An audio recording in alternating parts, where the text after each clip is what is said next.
store for you tonight. This is really sort of our big finale for our Global French Studies Symposium and Film Festival this year. We're in our second iteration. I personally could not be more pleased with how well everything has gone and with all of the engagement we've had from audience members and participants from really all across campus. I would like to thank one more time all of the co-sponsors for our Symposium and Film Festival. We're sponsored by a generous grant from the French Embassy in the capacity of allowing us to screen 7 films for this. And we also have support provided by the Faculty Senate Research Empowerment Grant, the Bradley Mullins Grant for Experiential Learning in World Languages, the School of Language and Literature, where I hail from, the Center for Global Learning and Engagement, the UCA Global French Collaborative, the Center for Asian Languages and Cultures, the UCA Graduate School, the Living Learning Communities of Edge and Muse, College Square, and the UCA Bookstore. So please,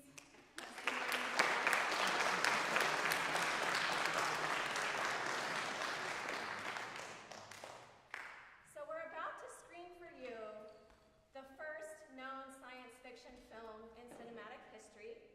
It is called Voyage dans la Rue. It's by Georges Méliès, who had a very phantasmagorical kind of cinematic style. He often was very playful with special effects and would even sometimes play the role of a magician in his own films that he would appear in. This film imagines a trip to the moon. It was created in 1902. For those of us that were at the screening of La Bête, which is a very contemporary science fiction film that is also an adaptation of a novella by Henry James. It's very contemporary, actually, with that novella that dates from 1903. So we're still in that same dot on our historical timeline with this film from 1902. What makes this really special, though, beyond how important this film is to cinematic history and the ways that audiences are activated in their wonder about the great beyond, is that Dr. Blake Tyson has composed an original score that he is going to perform to accompany the silent film with the UCA Percussion Ensemble.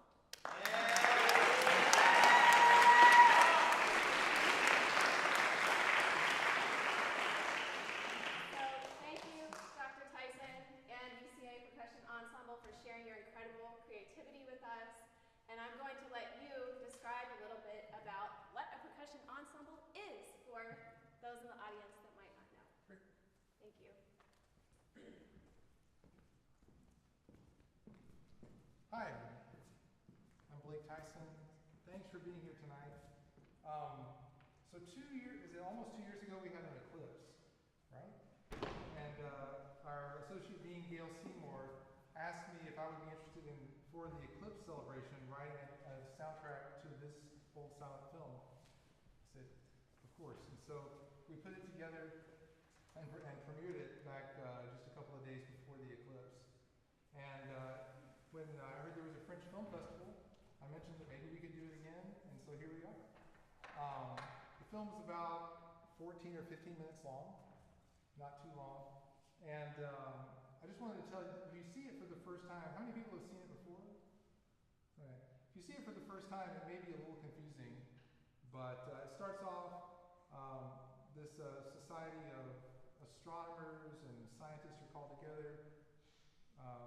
There's an idea to go to the moon. Some people are like, you're crazy, this is crazy, there's a fight. The moon party wins out, and then they head off to look at the factories to build a ship. They hop on the ship, they go to the moon, they hit the moon in the eye, but then later they land on the moon, even though they're already stuck in the eye. Hard to explain. And then they wind up not being the best guests on the moon. After they get tired, after some snow, they go underground. They meet the moon people, Selenites, I think they're called. The moon people are scared. They hit them with their umbrellas. The moon people explode. They're captured. They're taken to the Moon King. The main doctor, scientist, astronomer picks up the Moon King and throws it on the ground. He explodes. Now the moon people are really mad. They chase him to the ship. Our heroes barely make it out alive. plunge back to earth, land in the ocean, or towed home for a celebration. One of the Selenites came with him, but after a little bit of trouble, everybody seems to be okay. There's a lot more to the movie than that, but that's basically what happens. You can read all about the political commentary in various articles later if you want. But anyway, I just wanted to show you a few things because I know not all of you are big percussion ensemble fans. I hope you will be after this. Just some of the instruments we're using. First of all, over here, Haley's got the chimes. And these are like sort of a portable church bell system. Instead of having to have huge church bells, we can just have this rack of tubes and they sound like this. Give us some chimes, Haley. Yeah. And then Sam's playing the glockenspiel or the orchestral bells, and they sound like that. You've heard that a million times. John Williams loves those. And then next to that, Sam's also doing some xylophoning. Everybody knows what a xylophone is. Okay. Yeah, there you go. And then next to that, we've got some instruments that were actually invented just over 100 years ago. These are made of metal. They're called vibraphones. And yeah, Ben's going to give us some vibraphone. Okay. And then in the back, we've got marimbas. Marimbas have been around in Africa for a long time. They wound up over in South America and Mexico, made their way up here, and now a big concert instrument and part of our education as percussionists for all of us. Who's giving some marimba? Duke's going to give some marimba.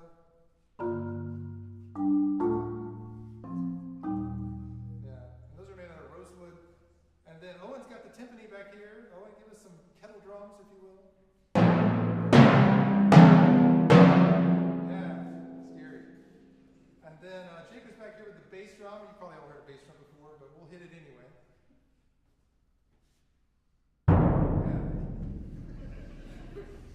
Jacob's also got some toms and a big gong.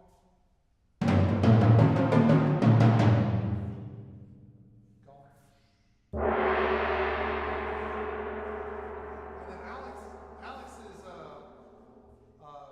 part of our sound effects crew over here. We've got a triangle, magical triangle, and then we've got Shaker Ray, and we've got some cymbals.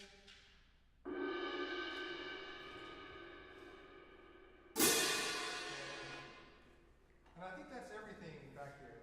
And then to play this movie, I composed this movie with what's called a click track. So in our ears, we're about to activate a click track that will let us know where the tempo is. And this is so we can sync everything that's happening in the ensemble exactly with the film that you're going to be seeing. And so in our ears the whole time, hopefully you won't be able to hear it, but we'll be hearing this. And sometimes I'll be counting down for them and we'll say 5, 4, 3, 2, 1. And we switch tempos, things like that. And with any luck, it'll all go smoothly and you'll never even know. But anyway, this is Trip to the Moon. We may do some questions and answers after if you have any questions or answers. And but until then, here is Trip to the Moon. Give us just a second to get our clicks going.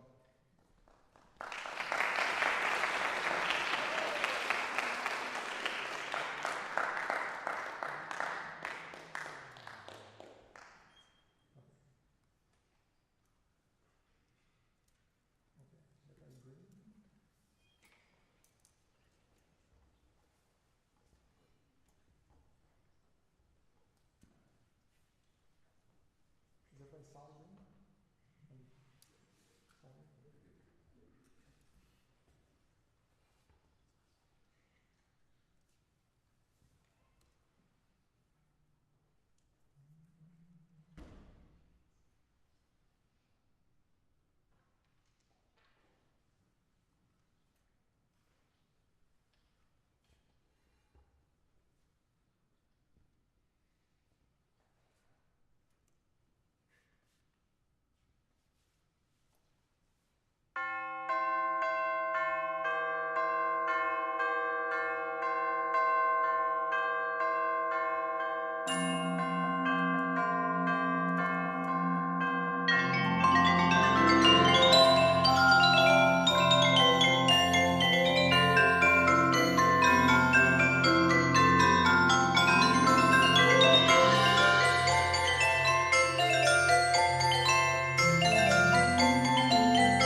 very much. So, does anybody have any questions? I do. Okay. That was delightful. Thank you. How do you decide what something should sound like? That's a good question. So, I don't know if I have a good answer for that, but when I was writing this, I was thinking about the history of science fiction soundtracks and soundtracks in general. And so I thought that I would include music that sounded like it could be on the street in 1902 in Paris, but also music that sounds like it could be written for a modern sci-fi movie sometimes too, and sort of mix everything together. In terms of what something sounds like, for me, when I have something, an idea that I want to compose music for, I have this thing, let's not get too deep into this, but I have this thing called aphantasia. Anybody know what that is? Yeah. So I can't see things in my head, and I can't hear things in my head. So everything I do has to be sculpted in the physical world. I don't hear things in my head and say, oh, that's great, I'm going to write that down. Like when Paul McCartney says, oh, I had a dream where I dreamed of yesterday, and then I woke up and I wrote it down. For me, it would be my dreams work, but I can't hear things in my head once I wake up, right?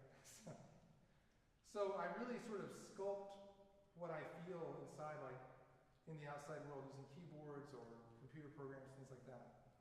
And so when I try to create those sounds, what you hear is sort of my way of sculpting what I'm feeling or trying to represent.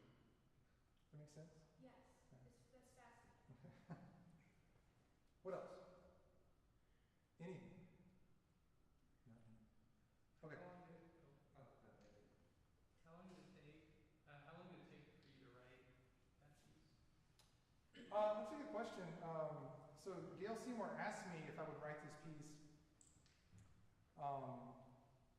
in the fall before the eclipse, and I said sure. And so I was thinking about it and getting ideas going, but probably just with my schedule being busy, and also there's sort of this, the deadline is later. I'll worry about it later.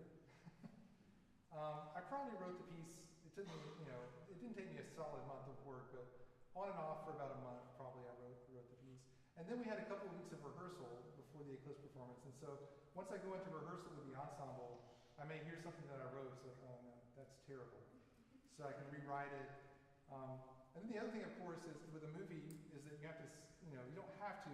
In fact, I couldn't find another soundtrack for this movie. There are a few out there, but I couldn't find another one that was synced up. It's sort of ambient music or classical music superimposed on it that already exists. But I really wanted to do sort of a modern synced up version where when the selenite explode, we have some explosions in the percussion ensemble, mushroom grows, things like that.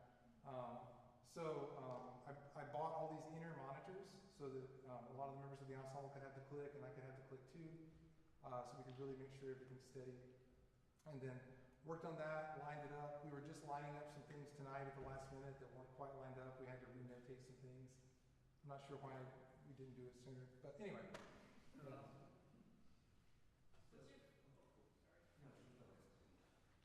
What's your favorite instrument to compose for? So, like most people who know me think of me as playing the marimba more than anything else. But I would say that that's not my favorite instrument to compose for because it's so hard to write for the marimba. It's weird. I wrote so many pieces. I wrote music for probably the whole time I played marimba. It probably took me 14 years to write my first marimba solo, just to figure out how to make it sound okay. So writing for marimba, I like having written for the marimba, but writing for the marimba is terrible. Yeah. Vibraphone's really nice. Vibraphone has all that resonance and all these amazing magical sounds. It's like musical light, and so it's kind of fun to write for the vibraphone actually, and improvise on the vibraphone. Okay. One, I can relate to the difficulty when it comes to finding, silent films with adequately synced music. I taught Caligari a couple semesters ago, and it just had one single sort of droning avant-garde loop. Right.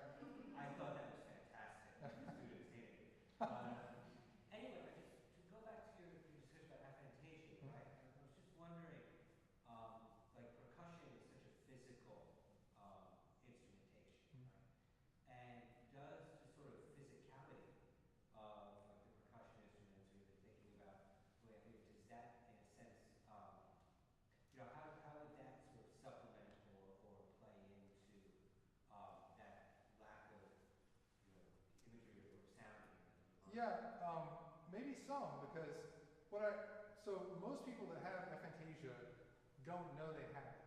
Sure. Because your whole life, this doesn't work. And when you hear people talk about, the old standby for explaining it is an apple. Can you picture an apple in your head? What does the apple look like? Some people can say, oh, it's sitting on a green table, it's in a red bowl, there's a banana by it. People have these very detailed visions sometimes, but for me, what I found out once I figured out, I lived I'm 56, I lived about 40 years of my life without any idea I had it. Because I just thought when people talked about visualizing things that it was metaphor or something like that. And so one person that I heard talking about it explained it like this. This is how I see things. It's like when I close my eyes and think about a shape or an object, it's like I have a white crayon and I'm drawing on a white paper. I can sort of, like in my brain, I can like draw, sort of trace an outline somehow, but it's gone, like the moment I trace it. So anyway, same with music. I can't hear harmony in my head.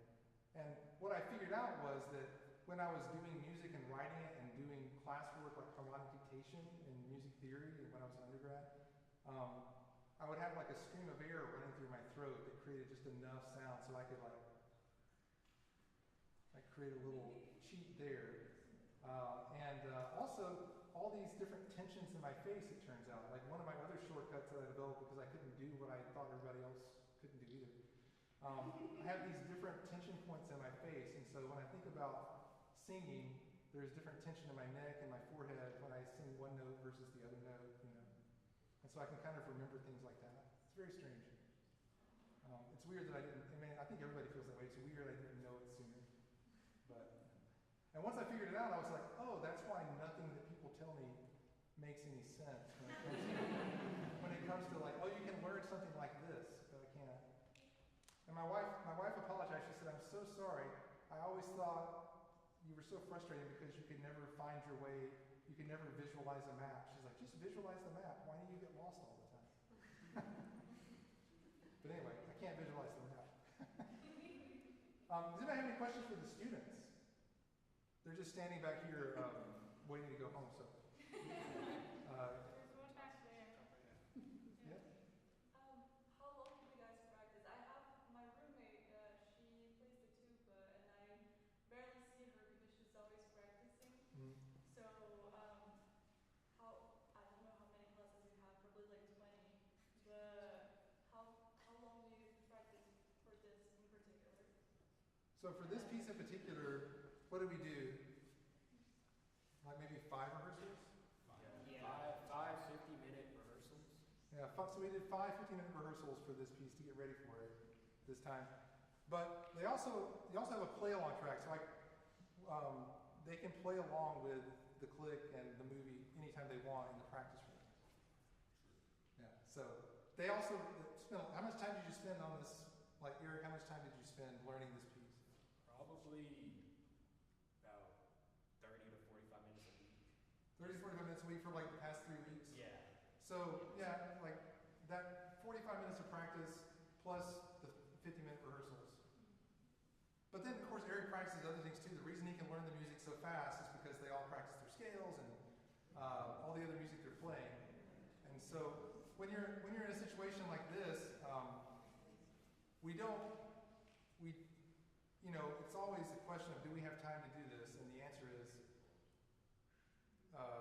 what Lauren Michaels says about Saturday Night Live, the producer of Saturday Night Live says, we go on at 11:30, not because we're ready, but because it's 11:30.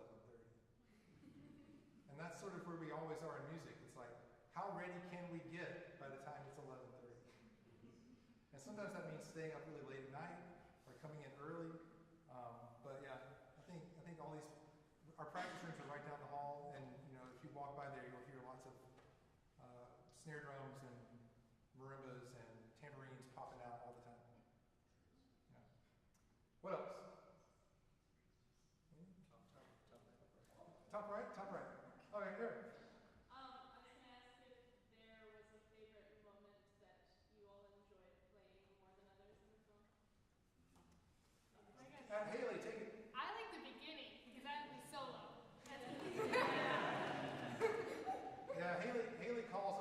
astronomers together with her bell. Big meeting. Anybody else? I would probably say the top of part 2 where it's like the pretty chord, and it's Yeah. like repeating all those different chords. Excitement of being on the moon for the first time. Alex, do you like blowing up selenites or not? Yeah, I enjoy it. One of my favorite pastimes. Anybody else? Sam's got some? I got 2 because there's the nice ethereal falling bell sound at the end of part 2, and then I get the exciting xylophone stuff in part 3. Yeah. Yeah, mine's Sam's exciting sound.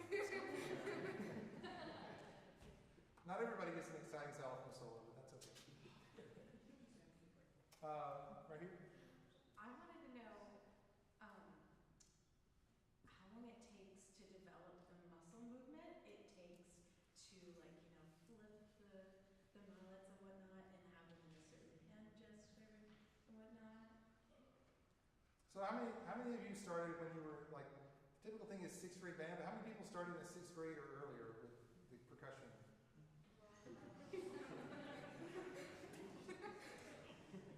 Yeah. So that's been a while. I started on piano when I was 7 years old, and I got into band by accident in 9th grade. I wanted to be in jazz band. Not enough people signed up for jazz band in my 9th grade year, and the band director said, "We don't have enough people to have a jazz band in the fall, but we need someone to play bells and marching band." And I said, "I don't know what that is." And he said, "It's like a piano." And so I said, "Okay, I'll do that." And here I am. No jazz for me. Well, sometimes, but I feel lucky that the jazz band didn't leave, really. I don't know. Exciting. Anything else? It's okay if you don't have anything else, but do you want to hear something? Talk about something? You guys did amazing, by the way. Oh, thank you.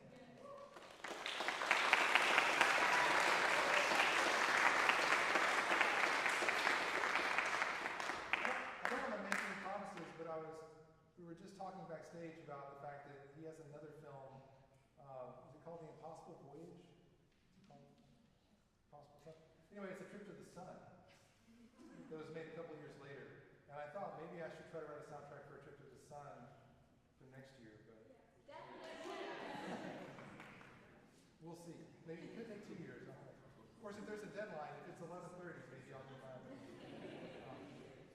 All right. Well, hey, thanks so much for coming. If you like percussion, we have a percussion festival on April 11th, and our big special guest of honor is the amazing So Percussion Quartet from New York City. Just won a Grammy. They've been together 26 years. The UCA Percussion Festival is celebrating its 25th year this year. And so our closing concert, which is 7 o'clock right here in this hall, is So Percussion Ensemble. And the second half of that concert is the UCA Percussion Ensemble playing with So Percussion Quartet. Yay! So if you like, that's part of the whole, what do we call that? Public appearances series. So if you want to get tickets for that, they're available at the box office or online. And we would love to see you at So Percussion for sure. And then the Thursday after that, that's April 11th, April 16th, right? Is that the math? Thursday night is the Percussion Ensemble concert for the final Percussion Ensemble concert of the year. And we'll all be back playing other stuff. So please come to that if you can too. Anyway, we'll be around moving stuff back, so if you see us in the hall and have any questions, let me know. But thank you for the French Film Festival, Adele, wherever you are. Yeah, thank you. And everybody.